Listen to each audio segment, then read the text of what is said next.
remember working with one of my advisors during the program, and after every class, when we talked and had our mentoring sessions, I got frustrated because every lecture would shape and change my perspective about what I was doing at the moment and what I wanted to do in the future.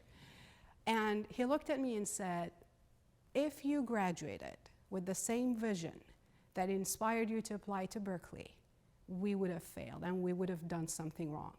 We hope that whomever comes to the program goes through a transformation that starts to dream bigger and envisions higher things in life and profession that they want to accomplish.